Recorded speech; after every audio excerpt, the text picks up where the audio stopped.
Ah, the Summer Olympics. It's that special time when the world comes together to compete to see who can get the best ass and crotch shots of the women's volleyball teams. Winner!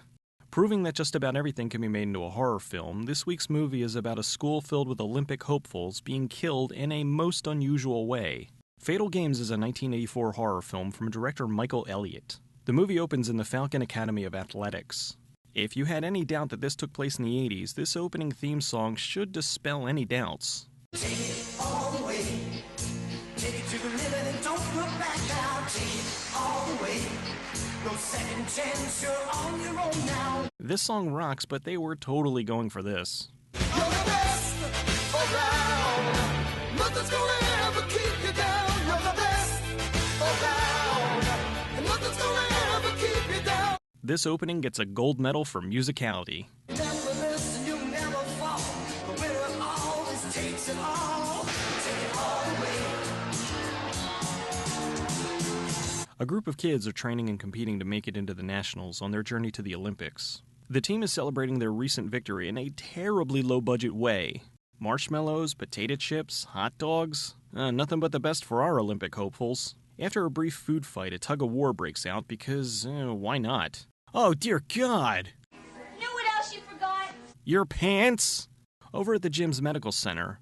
Look, I'm quite pleased. I think the steroids that I had Diane put you on are paying off. They're openly admitting to using steroids?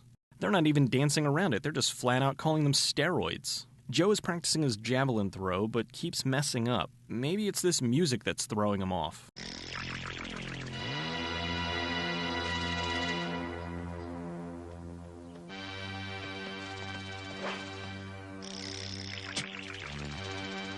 In the men's locker room, who showers with their jockstrap on? Notice the black guy is the only one showering in the nude. I guess his gigantic penis is making the rest of the guys uncomfortable. To even things out, we head to the women's locker room. Some of the gang is going out to dinner, but Nancy stays behind to practice. While Nancy's lifting weights, she gets speared with a javelin.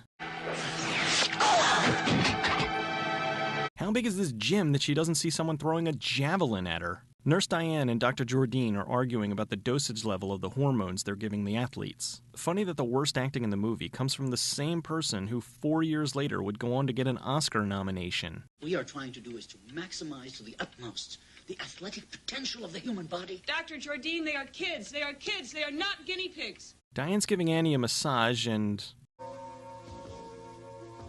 bad touch. Lynn's in the sauna with Jamie Foxx. Hey, word up. They're discussing how Sue's going to sneak out to San Francisco to visit her boyfriend. The kids are leaving the school and Dr. Jordine almost forgets the name of the missing girl. The whole day's gone by. Hasn't anybody heard from Nancy Wilson? The killer surprises Sue in the sauna with a javelin and she runs away. Well, that's really smart. Be sure to run in a straight line down a long hallway away from the guy with the javelin. The killer gets in front of Sue and she basically runs into the javelin. The staff discusses how Nancy's still missing and now Sue's disappeared. Phil wins the qualifier and is going to the Nationals. More gratuitous female nudity. Lynn is practicing her swimming. The killer just loves to stand in front of bright lights to make the biggest shadow possible. Frank shows up and chases the killer away. Lynn then wins her spot in the Nationals. Joe's out practicing and gets speared.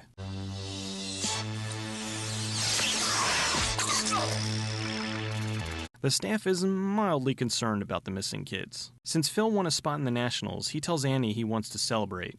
So, why don't we go to my place tonight so we can finally make it? Annie shoots down the offer. Can we at least go out and get a burger?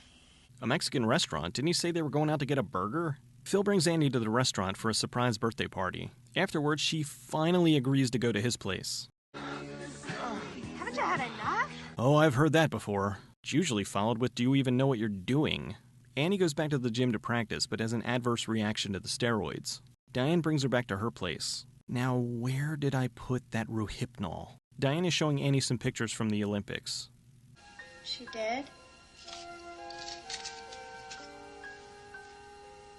No, she's not dead. Okay, this woman is nursing you back to health, and she's trying to open up to you, and the first thing you ask her is if her mother is dead. Frank is practicing, but totally blows his dismount. Get Dr. Jordine or Diane and get a stretcher. Get the nurse, get a stretcher, but don't call an ambulance. Frank broke his leg, so he's out of the Nationals. I'll tell you what hurt. I'm I'm out of the Nationals. That's what hurts. Don't think about that now. Okay, I'm gonna go get dressed. I'm gonna come with you to the hospital. No. I want you to stay here. Don't go, all right? I want you to keep working hard. Don't stop. Because you're going to win for both of us.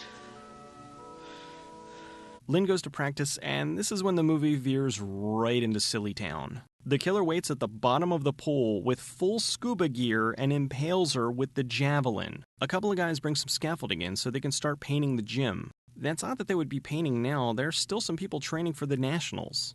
Plus, leaving that trophy there, it's almost like they're setting up something. The doctor finds a picture with all the victims crossed off. Phil, it's Frank. Frank, where the hell have you been? I've been looking for Lynn. In all the wrong places? Frank thinks something's up, so he breaks into the school. He heads to the boiler room and finds the bodies of all the victims. The killer finds him and spears him in the back. Annie's at the school looking for Frank, and she runs into the killer. Since Annie's the final girl, the killer misses her not once, but twice. The second hit was only a flesh wound, and Phil shows up to scare off the killer. He brings her to the nurse, and not surprisingly, she's the killer. Phil is an idiot! He can clearly see through this thin partition she's taking off a black jumpsuit and face mask. In this edition of Plot Convenience Playhouse, Annie rolls over and there just so happens to be a newspaper explaining the killer's motive. Nurse Diane chases after Annie. All of a sudden, Diane sounds like China. I know you're in here. Annie escapes and climbs the conveniently placed scaffolding. Nurse Diane smashes through the window and Annie kicks her into the trophy table below. The movie ends, and it's almost like they forgot something. Just to be clear, I have not altered this next part in any way.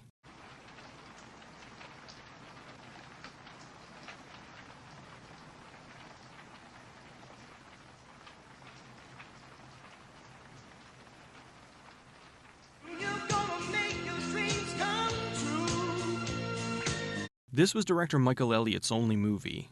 The interiors were filmed at Aviation High School in Redondo Beach, California. The school closed in 1982, which was one of the reasons why they chose to film there. The school mascot was the Falcon, and since the word Falcon was clearly visible in the pool scenes, they changed the name of the school in the film to the Falcon Academy. The exteriors were shot in University High School in Los Angeles, California. University High School is a very popular filming location, and it was used in movies like Jawbreaker, Pineapple Express, and Raise Your Voice. It was even featured in TV shows like My So-Called Life and Even Stevens. They filmed most of the exteriors at night so they wouldn't disrupt classes during the day. This was actress-turned-stuntwoman Spice Williams-Crosby's first movie. You might remember her from a previous episode, The Guyver. Sally Kirkland played Nurse Diane Payne. Oh, good grief. How were we supposed to not figure out she was the killer? She was nominated for an Oscar in 1988 for a movie called Anna. While she lost the Oscar, she did win a Golden Globe for the same movie. The movie is somewhat silly, but I enjoyed the fact that it was a slasher that took place somewhere besides a campground. The Olympic angle was interesting, but they could have played it up more. Instead of trying to find creative ways for the killer to off the kids with a javelin, why not use some other sports equipment? Maybe a shot put to the head or stabbed with a fencing blade. At the very least, it would have helped to switch the movie up a bit. I did like the fact that they got actors who could do some of the gymnastics themselves. Sure, they did have professionals for the really hard stuff, but it wasn't as blatant as something like this.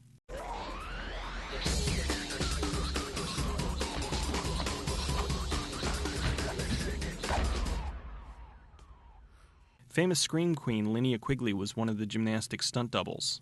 Overall, it's a fun slasher with a ton of nudity, not too much blood, and a killer theme song.